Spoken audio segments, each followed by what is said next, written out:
podcast devoted to the Showtime TV series Dexter, and now Dexter New Blood. It's the series we never thought we'd see, nor did we ever expect it, but it's here. After months of casting rumours, on-set photos, official publicity stills, teasers, trailers, not to mention the mounting excitement and speculation from the fan community, the lights have come back on in Dextertown. Wait a minute, can I say that? Who writes this rubbish?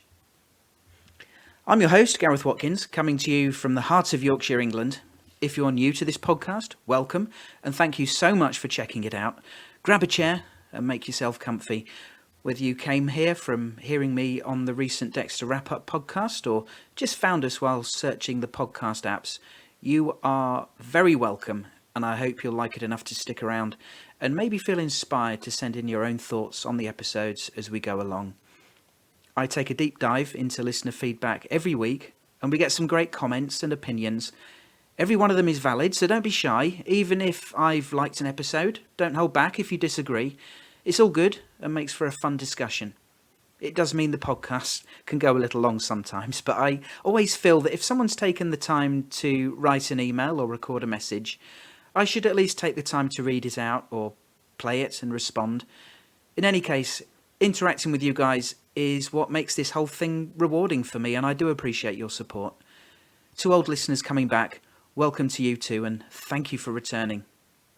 So, for this new season, we are indeed back. I've got a busy time at work at the moment, but I'll do my best to get each podcast out by Thursday every week. But I'll post to Facebook or Twitter when I'm preparing to help you if you wanted to send in feedback. The email address is the same as it's always been. It's dissectingdexter, all one word, dissectingdexter@gmail.com, where you can send voicemail messages too if that suits you better. And it's always nice, isn't it, to get a break from me talking. This season, I'm mixing it up a little. This week it's just me, solo, but I plan to get a guest host involved for at least a couple of other episodes too.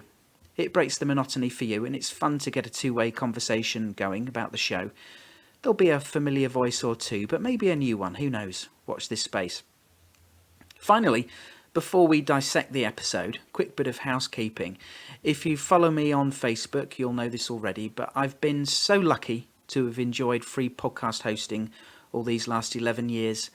But last week I found out at fairly short notice that this would be ending, and I had to quickly find a new host. In order to find something reliable, as you can imagine, this unfortunately comes at a cost. I don't have a sponsor, and so I took the very difficult decision to start a Patreon page to see if I could drum up a little support with hosting costs. I know a lot of podcasts do it, it's a common thing these days, but it was difficult for me because it goes against my character to hold out a hand. But you can become a patron for as little as £1 a month, and it all helps cover the hosting and bandwidth costs.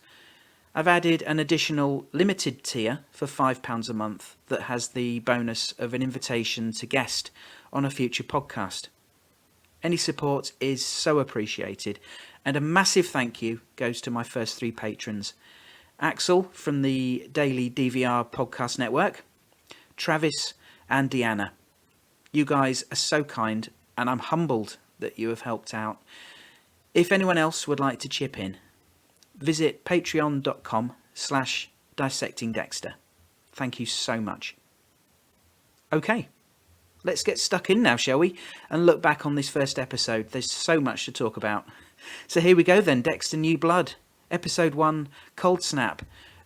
Original air date, the 7th of November 2021. Written by returning showrunner, Clyde Phillips. And directed by Marcos Siega. Here we go.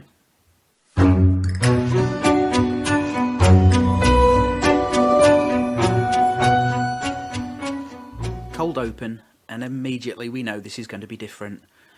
The snowy forest setting, drone and tracking shots following Dexter as he runs through the trees, rifle over his shoulder. Gone are the button shirts and plain slacks, and instead he's wearing workman's dungarees, a jumper and a woolly hat. Why he's running we don't know, but he's accompanied by Iggy Pop's Passenger. A bit on the nose for a song choice perhaps, but right away everything feels, looks and sounds different, and I like it. He's not being chased though. It might be that this is his daily exercise. Maybe, he's pushing 50. He wants to keep in trim, keep fit. We see him line up a shot on a white buck. A coincidence, and not a reference to former showrunner Scott Buck, I'm sure. They wouldn't be so mean. But here's something, now that I think about it. Is this a metaphor for maybe shooting down those later, less popular seasons? Intentional or not, it's interesting. Anyway, I was very happy that he didn't pull the trigger. An innocent life, of course, something that'll come up again later. Throughout the episode, some of the shots of snowy roads make me think of the Coen brothers' film Fargo, one of my favourites, by the way. And we have a similar shot from that film with Dexter clearing the snow off his car windscreen. But he doesn't lose his shit like Jerry Lundegaard does. It's nearly 3.5 minutes before we get any dialogue, just shots of Dexter's new life, isolated in a very cosy log cabin in the forest, complete with Christmas tree, so we know what time of year this is. Although, of course, we see the calendar in a minute. He's got a collection of farm animals that he tends to. It seems like a peaceful, idyllic existence and a far cry from the one he left behind in Miami. If you hadn't seen the trailers, you'd be surprised by who says the first words in the episode. And I'm still bummed that they spoiled this in the pre-season publicity. This is something I'd have rather been surprised by. It's Deb. She's right there with Dex in his cabin. Not the new Harry, though, who just showed up when Dexter needed advice or guidance. Deb seems to be with Dexter nearly all the time. Well, at least at home, like a permanent ghost. First time we hear her speak, Dex doesn't flinch, so clearly she's been with him a long time. There's a moment where he's eating breakfast and she lays her head on the table and looks, well, kind of lovingly at him. Nothing is said, but there's a sadness to it. It makes sense, given he had Harry in his head all those years, that he'd do the same with Deb, like it's a penance and a comfort at the same time. He has no one else from his previous life, does he? The new title card pops up for Dexter New Blood, and I like it. And then a very weird, quick-fire montage of images, which turned out to be images from the episode. I don't get it, and I don't like it. I'll say it right there. There were glimpses of things that I might not want pre-warning of. Don't we all want to be surprised as the episode unfolds? Not sure whose creative decision this was, but this added nothing to the show and only served to potentially spoil. Get rid of it! However, I do like the title of the episode being incorporated into the next scene. In this case, Cold Snap is shown like sort of frosting on the road as Dexter drives along in his pickup. And I loved how the letters sort of dissipated like they were made of dusty snow. Yes, this is new Dexter in so many creative ways. He gets stopped on the road by a police officer, and this is our first introduction to Police Chief Angela Bishop, who is also Dexter's girlfriend, played by Julia Jones, who I've seen before in things like Westworld and Goliath. Seems this police stop scenario is just a setup that they like to do for fun, as evidenced by them shagging on the back seat. The subsequent interaction on the police radio makes it clear that police business here is pretty low-key and small-time. We start to see why Dexter chose to live here. No chance of murderers to get on his radar and tempt him into killing. At this point also, we don't know when he last killed. Was his last one Oliver Saxon? Or Deb, if you want to be literal. And did he choose to have a police chief as his girlfriend to help make sure it's harder to fulfill any dark need, should the temptation arise? Or maybe a handy coincidence. We can't always choose who we're attracted to, right? We see Dexter walking along the main street in this small town of Iron Lake, all decorated for Christmas. Loads of people seem to know him and he interacts merrily. The vicar, some teenagers. As we saw in the trailers, he's going by the name Jim Lindsay, the surname being a nod to the author Jeff Lindsay, who wrote the original books. Dexter, we can only call him Dexter, can't we? Jim will just get weird and confusing. Dexter seems well liked, and everything seems cosy and normal. Again, has he ingratiated himself with the locals in a further attempt to make it extra difficult for him to kill? Being close to the police chief, being well known to the locals, a place very low on serious crime, it all adds up to a life where potential victims will be almost non-existent. And if he was to get tempted, it could be logistically a lot harder for him to go through with it and get away with it. At this point, we don't know who in the town will end up being important, but we're encouraged to take note of a helicopter going overhead. A rich guy called Edward Olson going to his chalet, someone says. Dexter was earlier seen sharpening a meat cleaver, and we see why when he takes it to a guy butchering a pig. However, as he approaches, we see the blood pouring from the carcass onto the ground, and Dexter pauses to watch. It starts to make you think that it's been a long time since he last killed. Seeing the blood there is to him what the sides of a glass of whiskey or a beer might do to a recovering alcoholic. I say might, I don't know firsthand, but I imagine.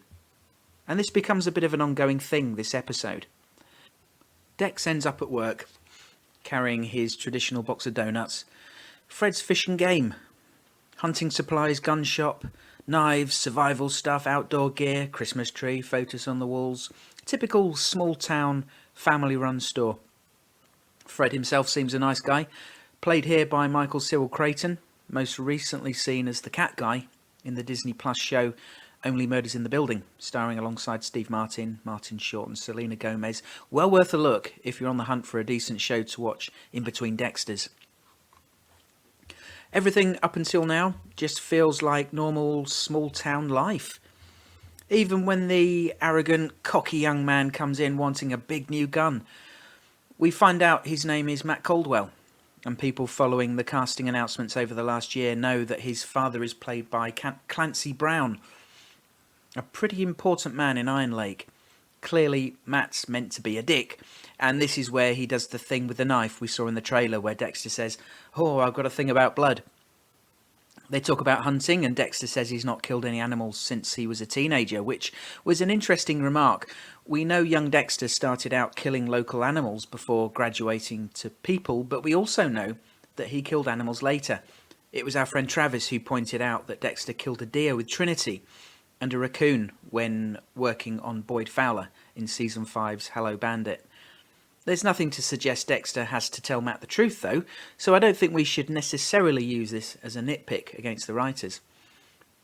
Matt has an issue with Dexter having to run a police background check before allowing him to take the gun, and we find out why later, but he really is a cocky little shit who we're clearly meant to dislike, and you can see Dexter won't be inclined to send him a Christmas card, but he does well to keep cool and courteous. I went to the church that night that you killed Travis Marshall to tell you that We meet the good folk at the local police department. Chief Bishop is here, talking to someone about a missing girl. And if you've seen the trailers, you'll know that there have been several going missing. And this may end up crucial to whatever central plot plays out this season. We meet Esther, who handles the switchboard and radio. Officer Teddy, played by David Magidoff. Another officer, Logan, played by Alana Miller. It turns out a red flag has come up on the Matt Caldwell check, although Logan defends him as a rich kid but a good one. However, the records show that Matt was involved in a boat crash in which 5 people died. Dexter's face, he just doesn't want to hear it, and tries to change the subject. The records show that Matt wasn't driving, but heaven forbid the crash was his fault. And even worse if he did it intentionally, making him a killer to fit the code, right? Dexter's not trying to take a sniff of that killer nectar, but you can see him. Oh, he's a little bit, feeling a little bit uncomfortable. I found it funny that Dexter and Angela's choice of evening entertainment was a line dancing night at the local tavern. Remember his reaction to Deb and Brian dancing in Season 1, and his awkwardness at the high school reunion. Anyway, Matt Caldwell's there with his buddies, drinking too much and getting very loud. Dex and Angela talk about the missing girls, but Dex swiftly changes the subject, deciding that dancing is the better option. So weird seeing him like this, and maybe he really has changed in all these years. Perhaps he genuinely isn't interested in missing person reports. Matt tries to convince Dexter to open the gun shop, just for him, and preempt the background check, but Dex is sticking to the rules and seems to relish frustrating him. We get a little insight into Angela Bishop's character as she encounters a single girl at the bar. She's from out of town, and clearly Angela is using her police instinct on the back of the recent missing girl reports, and is concerned this one might end up missing too. so she helps her out with food and bus fare. Angela looks to be a kind, honourable and trustworthy woman. Like most of Miami PD back in the day, she has integrity and decency. We also learn that she's mum to a teenage girl, so that may add to her decision to help this one in the bar. We briefly see a mysterious figure getting out of a truck. We can't see their face, but they'll pop up again later, as Dexter leaves the tavern.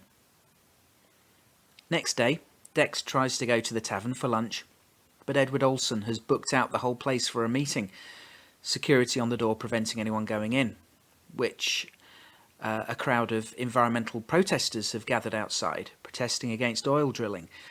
This is the guy from the helicopter, and when he emerges I recognise him as Marshal Edward Mars from Lost. He's polite to the crowd though, and quite gracious. Maybe not a bad guy per se. Angela's daughter is among the protesters, Audrey, played by Johnny Sequoia. Again, the hooded figure is there in the background watching Dexter, and this time he notices. Dexter has to deliver the gun to Matt Caldwell at his dad's house after he got cleared to purchase. There's a noisy party going on. Matt's busy in bed with a girl, very noisy, while his friend from the gun store opens up to Dexter. He's clearly had way too much to drink and probably sniffed a bit too much cocaine. But this guy gets himself all wound up, and it turns out he's got some serious bad blood with Matt, and we find out why. He took the rap for the boat accident, getting paid off by Matt's father, and he needs the money so he stays sweet. It was Matt who was driving, and deliberately caused the crash. Poor Dex. That bottle is open and he's taking a deep breath. Credit to Michael C. Hall here. There was a lovely dark look in his eye, one that we remember very well. And in the next scene, giving the gun to Matt, we see his discomfort, some of those old urges seeping back, and the subtle soundtrack in the background. It was nice. It provided some familiar tones from the score of the original series. Dexter fantasizes about busting Matt in the face with the gun butt, and it was pretty funny. Dex goes home that night, and there was a very clumsy intruder in his house. On goes the light, and there's a young man having a rummage. What the hell are you doing? Are you Dexter Morgan? It's me, Harrison. Harrison. You can't. Everyone close to you dies. That's why we're here.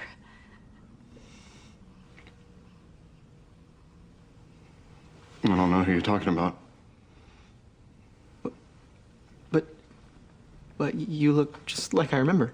Just have one of those faces, I guess. If you don't want me, fucking say it. Dokes. LaGuerta.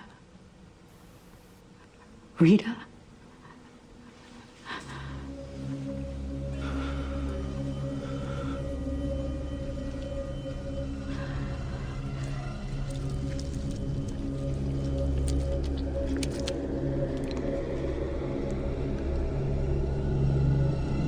Me?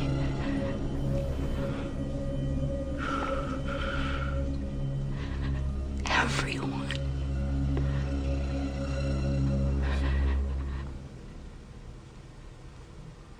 Sorry, I'm not the guy you're looking for. Oh, God. This is so heartbreaking. As a parent, this broke my heart, and you can see the pain flash across Dexter's face. Great work from Hall. A nice introduction to the actor whose name escapes me, Alcott, who plays Harrison. Great intensity from Jennifer Carpenter as well. Deb's right, of course. This is the reason... Jack Alcott, that's right. This is the reason why Dexter left Miami like he did, sending Harrison off with Hannah, feeling he was safer with a serial poisoner than him.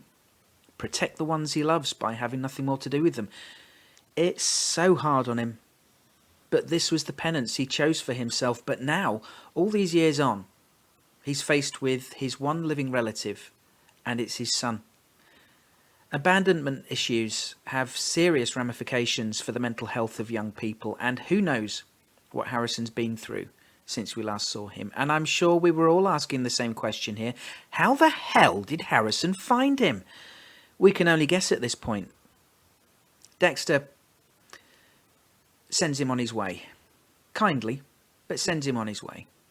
And after he's gone, he picks up a photo that was in the drawer from where Harrison had been having a rummage. It's a photo of him and Harrison, a colourful one from the Miami days, of course. And he burns it. I don't know if Harrison left it there, or whether Harrison was about to find it in his search, but it's a very sad gesture to go and burn it. How shit they must both be feeling right now. Next day, Dexter's out in the woods again, thinking he's still being watched, and he sees the white buck again. It was no surprise, though, when it ended up being shot. You could just see that coming. I love the moment between human and animal, though. Who cares if it was CG, a CG animal? It was a lovely, gentle moment for Dexter, connecting with nature, something I can personally identify with. It resonated with me, and it was awful how the scene turned out. Inevitable, but awful. But it had to, didn't it? We knew Matt was a prick, and look at his reaction to killing the deer. This time, though, Dexter hitting Matt with the rifle was no fantasy. A very human response to something so callous and heartless. Now, I'm not going to lie, I'm not a fan of hunting, and this isn't the place for a debate about it, but I was right there with Dexter. And then, noticeable by its absence, the Dark Passenger is back, and the voiceover returns, and it's welcome, I've got to admit. First rule of the code. I loved how he immediately switched into the old mode, looking to cover his tracks, and a spot decision is made.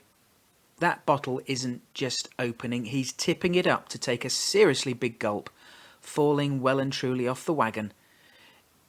It really has been 10 years since he last killed. That must have taken enormous effort all this time. I smiled when he took the makeshift blood slide, but smiled again when he put it down and acknowledging he doesn't need the trophy anymore. Matt tries to plead for his life, but it really is past the point of no return. Great intensity from Hall here, as we've witnessed so many times. These kill rooms are where Dexter can be completely honest. Matt breaks down and talks about his crappy childhood, and I love Dexter's response. You're blaming this on bad parenting? Anyone who's listened to me on the Dexter wrap-up the other week, you might remember I talked about Harry as a bad father, so this remark amused me. And of course Matt's pleas fall on deaf ears. You know what? Fuck you, man. My dad, he is gonna destroy you! He knows everybody in this town. They love him. They would do anything for him. And when he finds out what you did to me, he is gonna find you. And he is gonna rain down a world of pain on you, man! You have no idea what you're doing! Like you said, life is short, dude. And there we are. Dexter takes a good swallow from that bottle. All that time with the so-called monster buried deep inside, undone in a split second. Actor Steve Robertson's delivery was fantastic here. So much venom. I loved it. He mentioned his father, though, as being a powerful man. We know Dex has been in Iron Lake for at least 2 years, so you'd think he'd have known this before killing him. Just take a sip of tea, bear with me. Lovely. The first words, "Tonight's the night," though, after the kill, were a bit on the nose.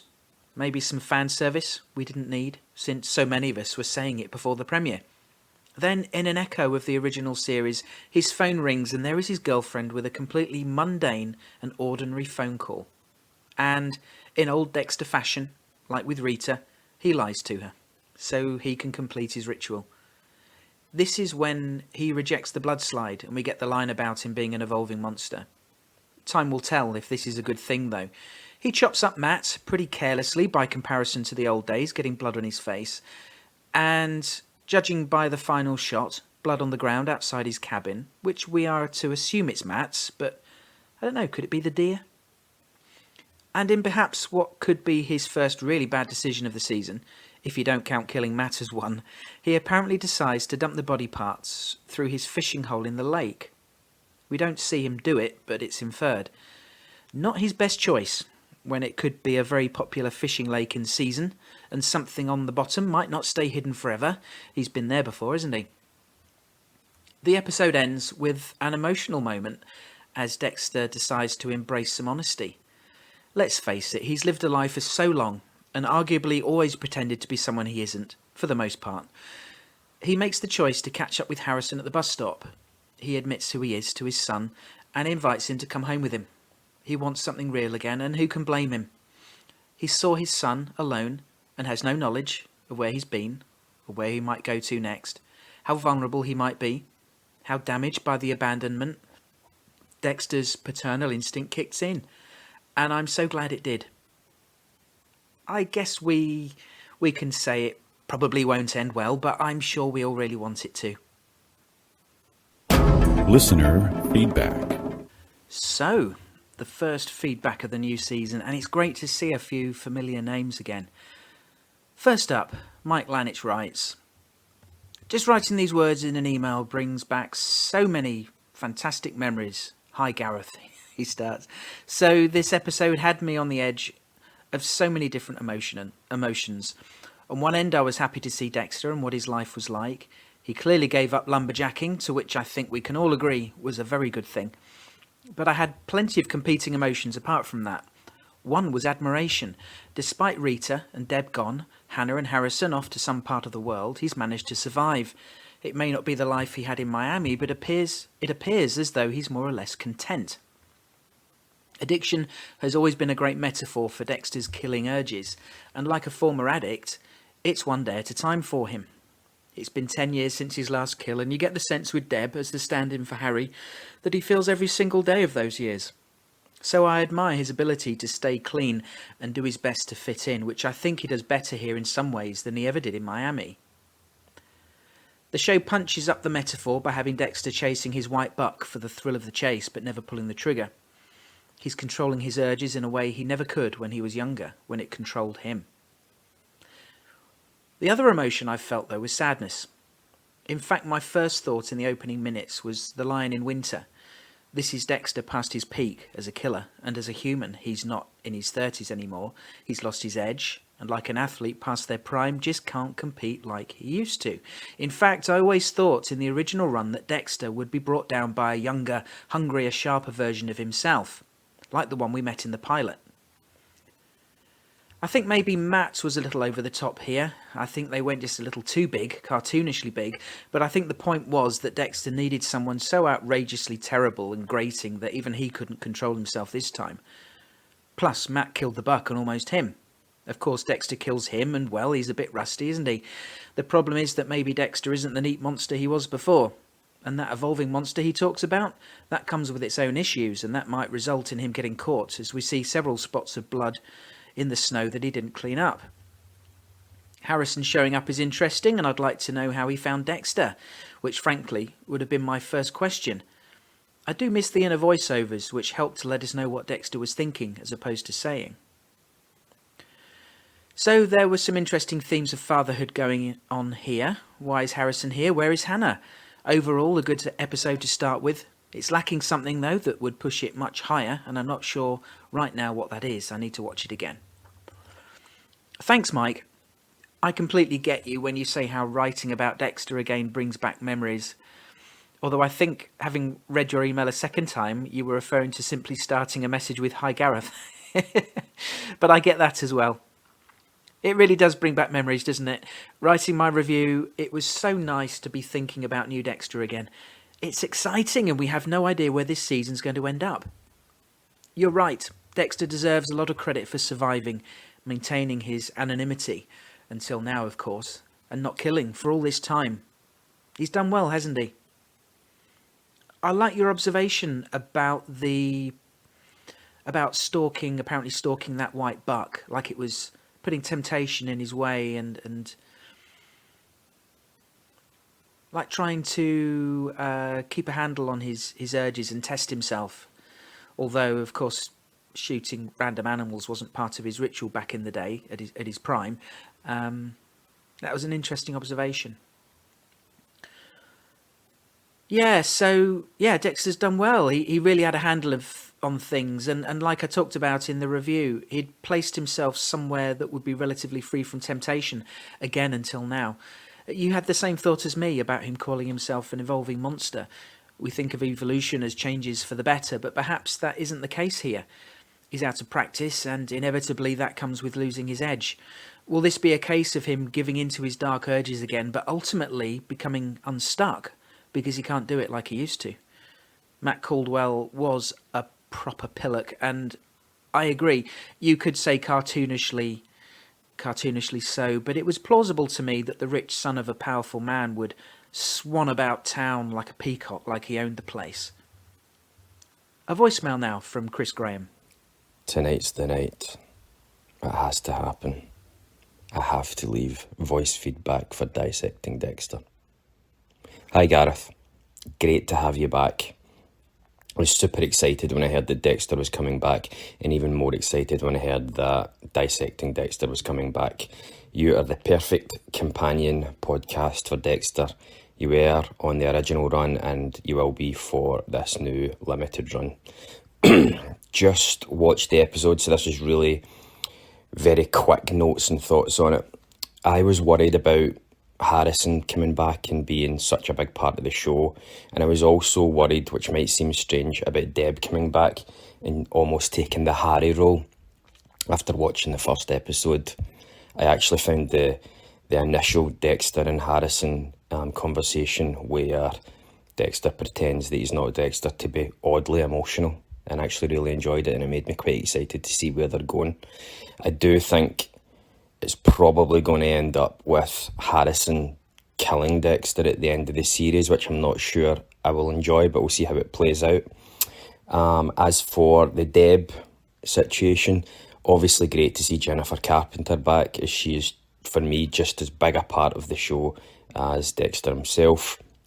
And I actually really liked the sort of lived-in relationship that Dexter and Deb had in this first episode. It was a lot more than just the Harry conversation where he was the conscious or Dexter's inner monologue at times. It seemed like it was more of a lived-in relationship, and obviously you've got to leave your mind at the door for something like this, but I really did enjoy it, and I'm definitely looking forward to more of it moving forward. Anyway, don't want this to be too long. Just wanted to say that it's great to have you back, and I'm looking forward to listening to the podcast. Chris from Scotland, see you in another life, brother. Oh, mate, great intro to your voicemail. Tonight's the night in a Scottish accent works, and it gave me a chill. And the Desmond Lost reference at the end, brilliant, love it. I have to agree with your emotional response to the Dexter-Harrison interaction. Each of their scenes was emotive in different ways for me, and I'm glad I wasn't the only one to be a bit moved. Assuming it really is Harrison, and we've not had any evidence to suggest it isn't, it will be fascinating to see what he's like. What sort of a young man has he grown into? Was he affected in any way by the trauma of Rita? Is he impacted by his father abandoning him? There'll be some explaining to do there by Dexter. And yes, where is Hannah? What effect from the time spent with her? He could be suffering from his own mental health issues. Dexter said he would try and guide his son, but you'd hope that he would learn from the mistakes Harry made with him and do a better job of it. Thanks, Chris. That was great. Look forward to hearing from you again, mate. Hey Gareth, Nick here. Figured I would do voicemails this season. I'll try to keep these brief since I'll be posting my in-depth thoughts on DexterDaily.com. Sorry for the shameless plug, but I want to highlight my favorite moments from each episode for Dissecting Dexter and see what you and other listeners thought. So, for Cold Snap, I think there are honestly a ton of standout moments. In fact, I think this might be one of my favorite episodes of the entire show. However, my favorite moment gave me chills, and I got a huge reaction from the theater during the premiere. It's the moment after Matt kills the deer and Dexter drops him with a bash from his rifle. There's this delicious and intense pause where the audience can tell he's mulling it over. And then his voiceover returns. First rule of the code, don't get caught. It was an epic moment, but what made it great was what came next. He does something that felt genuinely smart and indicative of the Dexter of the early years. He slits the deer's throat and directs the pooling blood through the snow until it completely envelops Matt's blood spatter. I can honestly say I don't think Dexter had many moments like this post Clyde Phillips. It felt kind of like a signal to the viewer that the old Dexter is back, and it was just unreal. I loved it. Anyways, that was just one of the great moments from Cold Snap, and I can't wait to hear from others about the episode, so until next week, cheers. Thanks, Nick. Do check out Nick's full review of this and all the episodes coming up on DexterDaily.com, where you can also keep up with any breaking news about Dexter. If you've not heard Nick's memories of the New York premiere, please do check out the podcast from last week, Dissecting the New Blood premiere. So, yes, the mixing of the blood. It didn't take him long to think of that, and although we've cast a little doubt on how sharp his skills are already this week, this was definitely a sign that he's not completely lost his mojo. This was smart and the right move in the circumstances. There may be hints that he's not the same neat monster, but he's still got some moves. Thanks again. Another familiar name from the good old days now, Deanna in Alberta has written in. She was a big fan back in the day and a part of our fan community, but struggled with how the show ended and never went back to rewatch. However, as she writes, rumours said the show was coming back. A surprise post on my Facebook feed popped up, Dissecting Dexter, but my cold heart was still too angry to care. A few more posts from you and I could see excitement building. A YouTuber, Entertain the Elk, put up a video essay called The Day Dexter Died, and his conclusions were not surprising. But what was surprising to me was how the recap of those early seasons made me feel. How seeing Dokes, LaGuerta, the others started to thaw my heart a little. Knowing the new show was going back to the season 1 to 4 executives, and then Nick on your podcast saying he liked it a lot, pushed me to watch it. I cuddled up with my hubby and my cat, Dexter seasons 1 through 4, and watched. Oh, I've just read that sentence, looking at that sentence again. And my cat, Dexter seasons 1 through 4. So you had a cat called Dexter as well. And renamed after the alteration, a name alteration after the finale. I get it now. I'm sorry, Deanna, I've made a right hash of that. So you watched, arms crossed, daring to give it, to give you one reason to rage quit. Quoting Deanna directly again now, I do apologise. There was just the right amount of fan service. Jeff Lindsay's morning donuts at the office. I think you mean Jim Lindsay's, don't you?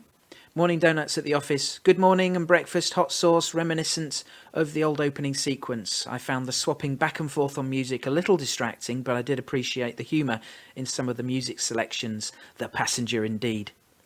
Dick Face was a touch over the top, I guess, but it pushed Dexter to the sequence everyone was waiting for, the kill room. Well, my Canadian heart must have thawed somewhat. I'm waiting for the next episode. Not where I expected myself to be very honest. Not only am I waiting for the next episode, I can't wait to hear some of the familiar community voices. Thanks, Deanna, me too. And I apologise for making a complete balls up of reading your email. I've not seen that video you mentioned, but it sounds like something I'd find interesting. I don't blame you for struggling to muster enthusiasm for New Blood. There was something about the talk of this new series that got my juices going again. We had that podcast back in March, spitballing about what could happen, and it got me excited for Dexter again. I hope the series continues to hold your interest. I really feel that there is some good stuff to come. Despite the kill, this might be the calm before the storm. My wife, she said she just wants Dexter to live a quiet life and be happy with his son. I hate to say it, but I think she could be disappointed on that one. Hope to hear from you again, Deanna. This next one is from Luke Farmer, who wrote a really great email saying how he'd done a rewatch and gone from Remember the Monsters one night to Cold Snap the next, timing it perfectly. He says Iron Lake reminded him a bit of those fake towns from Christmas films, but he thought Cold Snap was a really strong start, being very different but very good.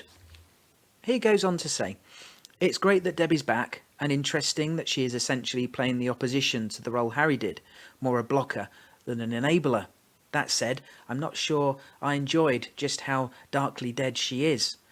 Seeing her emerge from the icy water before being dragged back down by some sort of dark passenger and pulling a bullet from her torso was a grim reminder of what I thought was a terribly unfitting ending for such a loved character. The fact that she had such a dark ending was the biggest letdown of the original series for me, and I hope her role in New Blood gets a little brighter.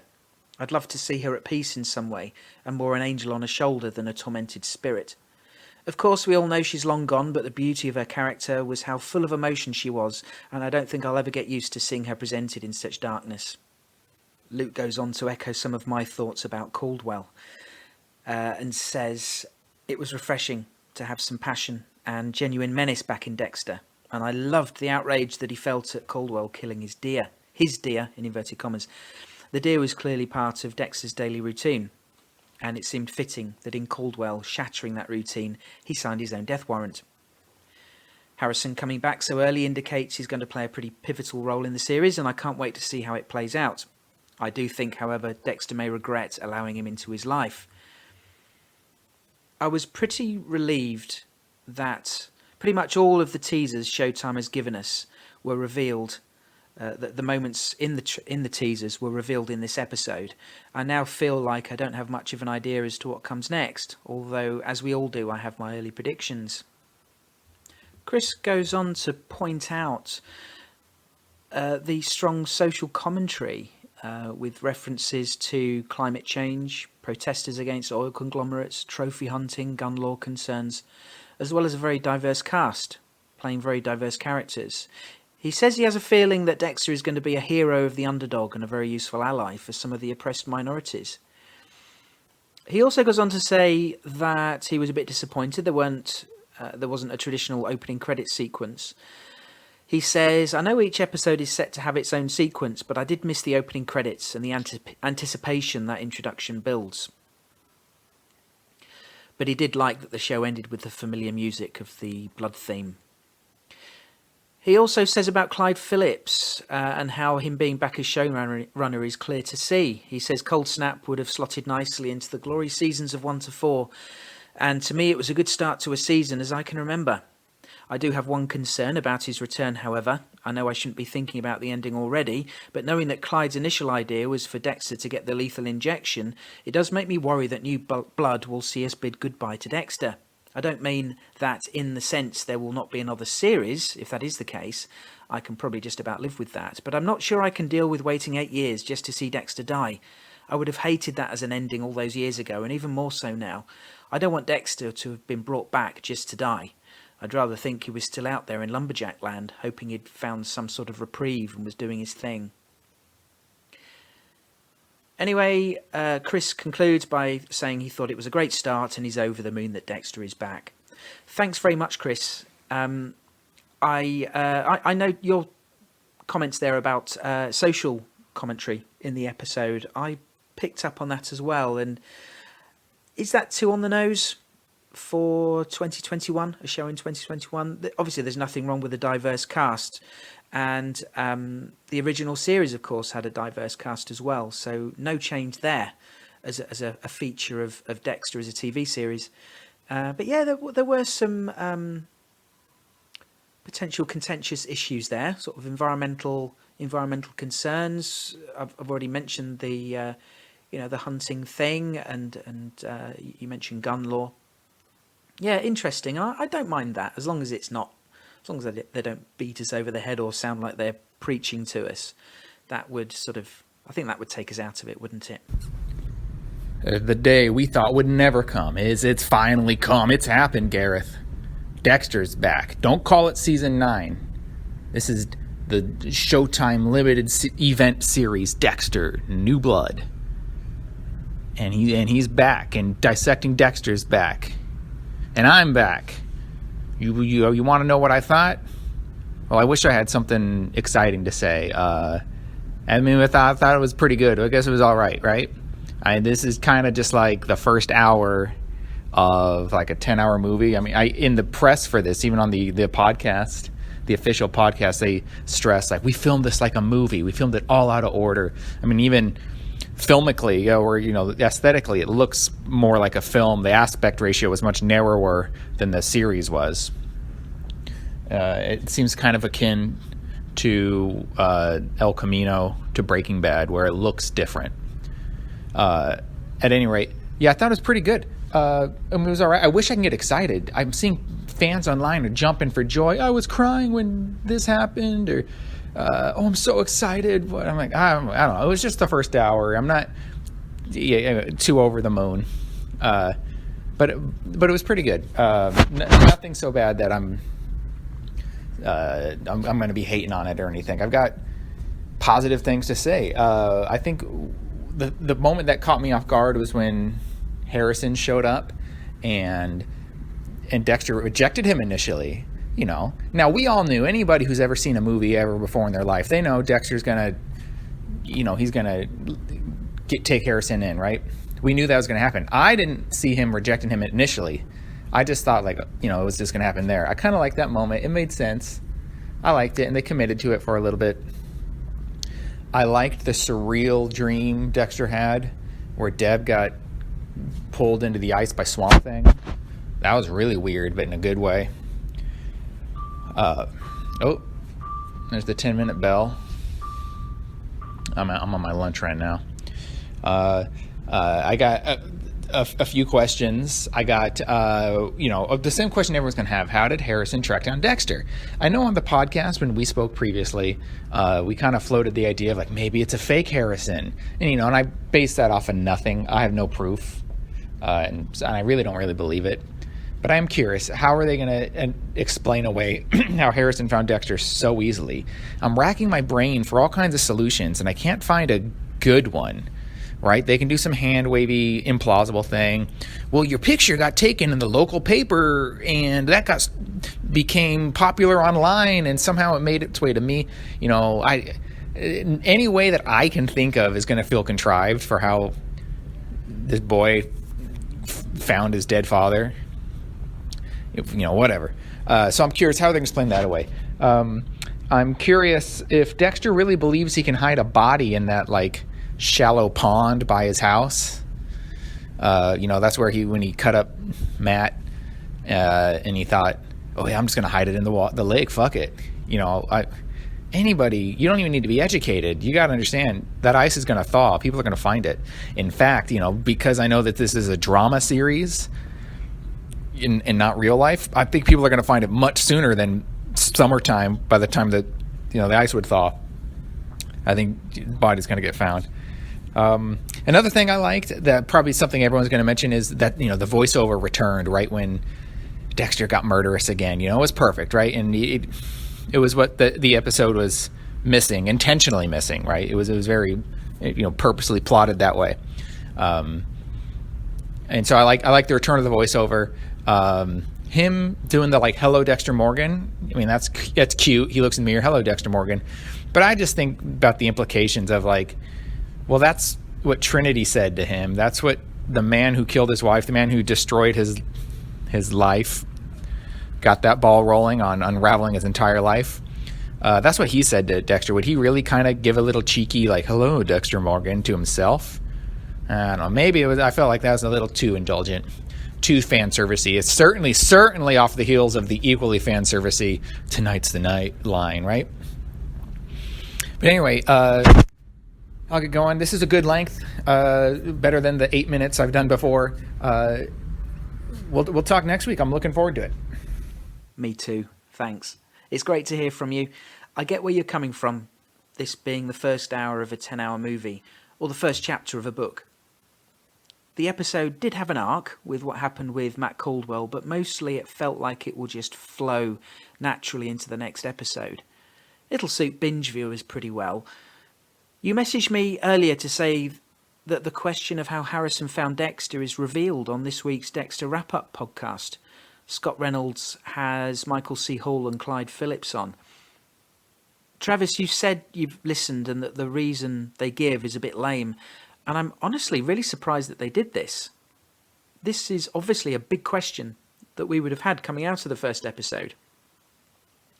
I've not listened to the Wrap-Up podcast this week yet, and I won't now. Not yet. Any answers should be revealed organically in the show, and it sounds like they spoil this one. I can't imagine it won't get brought up in the next episode.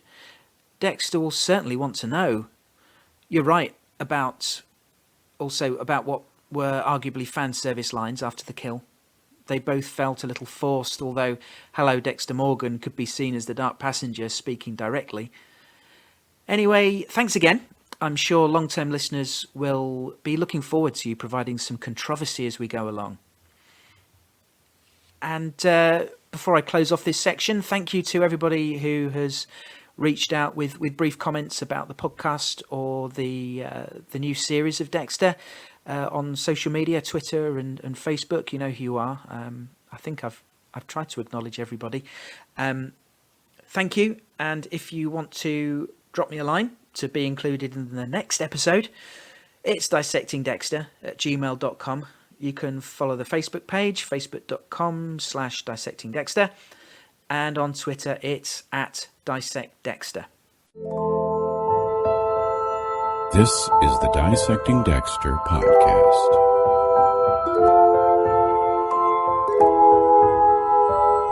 It helps me control the chaos. So, where are we at the end of this first episode? How are we feeling? I mean, it sounds like from the feedback I'm getting that fans of the show are okay with the opening episode. The general feeling seems to be pretty positive. I don't think there's any big criticisms about what's happened so far. For me, the episode didn't blow me out of the water, but it did, I think, do a good job of giving us a sense of place, establishing the town of Iron Lake, giving us a little introduction to some of the people who call it home. We've had an insight into the cosy little life that Dexter has carved out for himself there, no pun intended. And I think we get a sense of how hard it has been for him to keep a lid on who he really is, I guess. And obviously we join him at the point in his life where he fell off the wagon, having done so well for a decade, or best part of a decade, to come a cropper now. So presumably he had done a really good job of keeping his darkness at bay all this time. So like Mike said, we give him a lot of credit for that. But where he goes next, who knows? Now he's taken that first step backwards, as it were. Well, we'll see. I'm in. Who isn't? Some of the critical reviews out there have been more lukewarm, and in some cases even fairly negative about whether we even needed this Dexter revival. But I think for us hardcore, dedicated, die-hard fans, I think we did. I think we needed to give them an opportunity to end the show in a better way. And I think Michael C. Hall did as well. I think he's been on record saying as much. And Clyde Phillips as well. He's been very open about his disappointment with how things turned out. So, we shall see where this goes. Looking forward to next week. Thank you for joining me. Thank you for returning. Thank you for joining me. If you're new to Dissecting Dexter, I hope you've enjoyed it. We'll be back next week. We'll be dissecting some more Dexter. Until then, thanks for listening. Bye for now.